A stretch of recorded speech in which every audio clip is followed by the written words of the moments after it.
नमस्कार, hot topic में आपका स्वागत है। मैं हूं अखिलेश शर्मा। पंजाब में आखिरकार कैप्टन अमरिंदर सिंह की पार्टी और बीजेपी के बीच गठबंधन हो गया है। बीजेपी नेता गजेंद्र सिंह शेखावत और कैप्टन की मुलाकात में इस गठबंधन पर मोहर लग गई।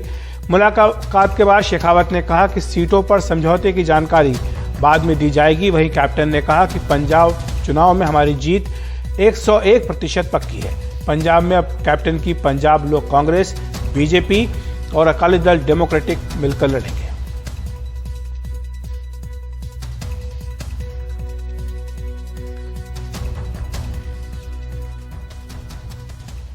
देखिए, हम जो काफी दिनों से हमारी बात चल रही थी बीजेपी की लीडरशिप के साथ, जहां बीजेपी के कैंडिडेट होंगे पूरी तगड़े तरीके से हमारी पार्टी सपोर्ट करेगी और वो वाइस वर्सा वो हमारे लोगों को सपोर्ट करेंगे।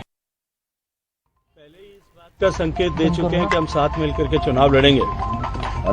और आज इस हमारी साथ हुई वार्ता के बाद में मैं कह सकता हूं कि तय है कि हम साथ मिलकर के चुनाव लड़ेंगे। हम साथ मिलकर के चुनाव लड़ रहे हैं।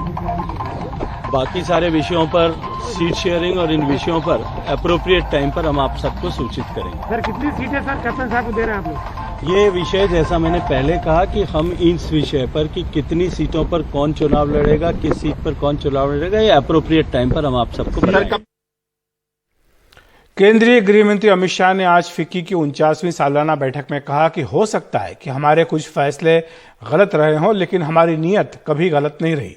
अमित शाह ने कहा कि 7 साल में हमारी सरकार पर कभी भ्रष्टाचार का आरोप नहीं लगा, क्योंकि सरकार की नीयत हमेशा सही रही। साथ ही उन्होंने कहा कि हमारे आलोचक भी इस बात से सहमत होंगे कि पिछले 7 वर्षों में देश में काफी कुछ बदला है।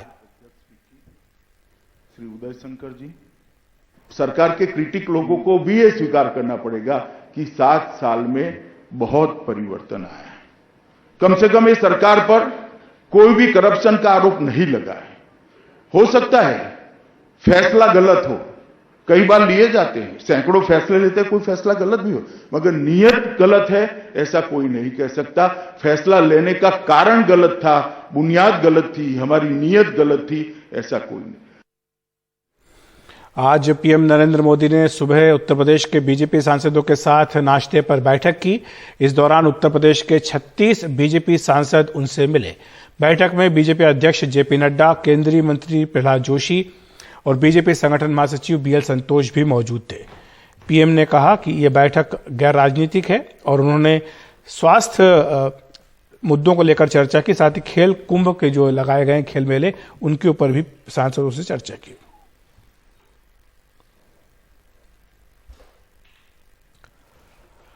केंद्रीय गृह राज्य मंत्री अजय मिश्रा टेनी के इस्तीफे की मांग पर संसद के दोनों सदनों में लगातार तीसरे दिन भी हंगामा हुआ है। विपक्ष जहां इस्तीफे की मांग पर अड़ा हुआ है, तो सरकार भी अपने पुराने रुख पर कायम है। वहीं निलंबित सांसदों ने संसद परिसर में गांधी प्रतिमा के सामने मॉक पार्लियामेंट का आयोजन किया। संसद की कार्रवाई शुरू होते ही दोनों सदनों में हंगामा होने लगा। मुद्दा वही, गृह राज्य मंत्री अजय मिश्रा टेनी का इस्तीफा। राज्यसभा तो शुरू होते ही दिन भर के लिए स्थगित कर दी गई। लोकसभा में भी जबरदस्त हंगामा हुआ। विपक्ष नारे लगाते रहा, लेकिन सरकार विपक्ष की मांग सुनने को तैयार नहीं दिखी। सरकार तो फार्म लॉ सुरकर को भी तैयार नहीं था।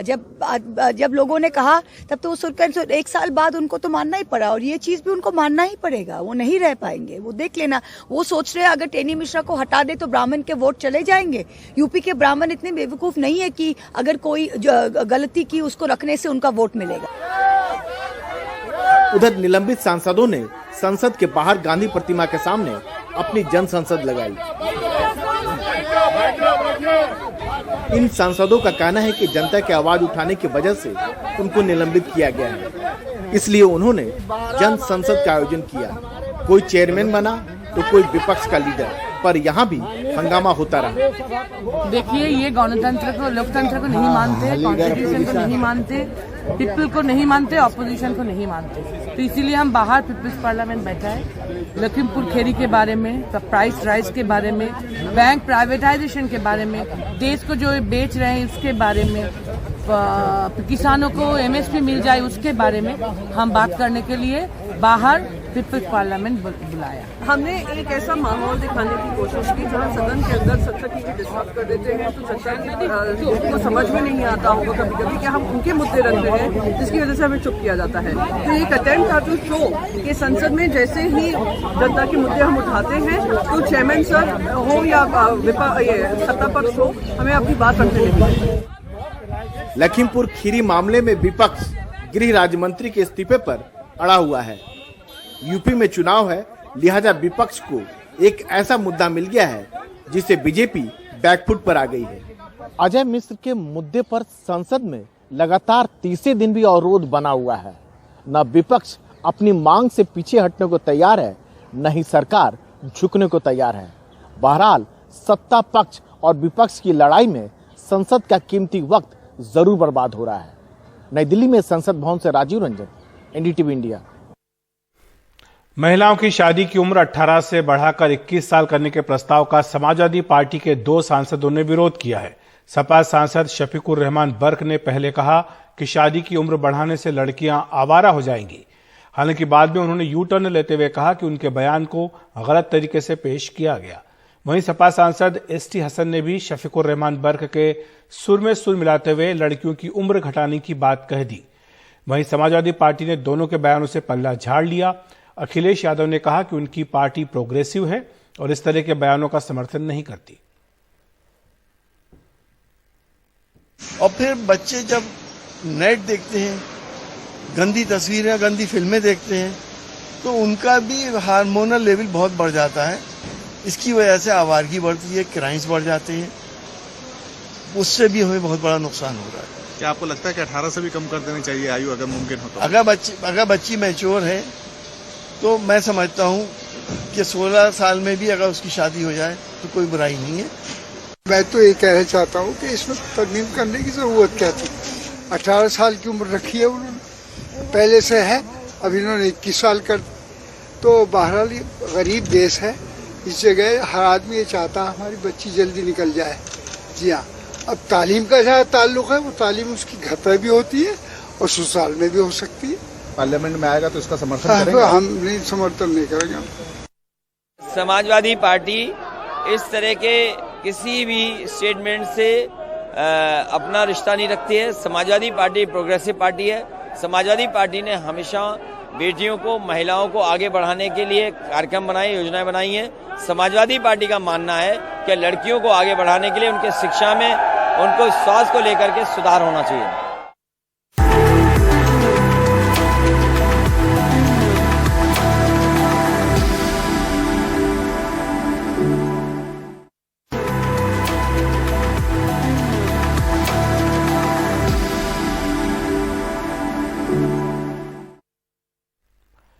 देश में ओमिक्रॉन वेरिएंट के अब तक 101 मामले सामने आ चुके हैं।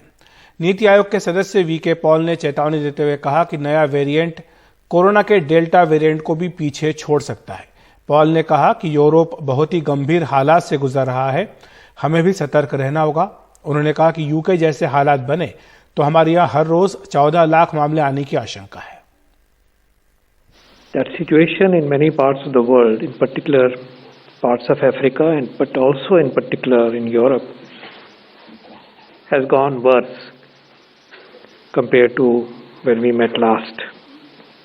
अगर जो केसेस कल यूके में हुए हैं 88,000 के करीब, 80,000 ले लीजिए, अगर हम उसको पॉपुलेशन के बेस पे लें तो ये 14 लाख केस होंगे भारत की पॉपुलेशन पे अगर हम उसको लगाएं। फ्रांस में देखें, वहाँ 80% वैक्सीनेशन का पार्शियल कवरेज है कम से कम, तो 13 लाख उसी को ट्रांसलेट करें तो केसेस के बराबर हो जाता है। हमें याद रखना होगा कि ऐसी स्थिति जो वहाँ है यहाँ ना आए।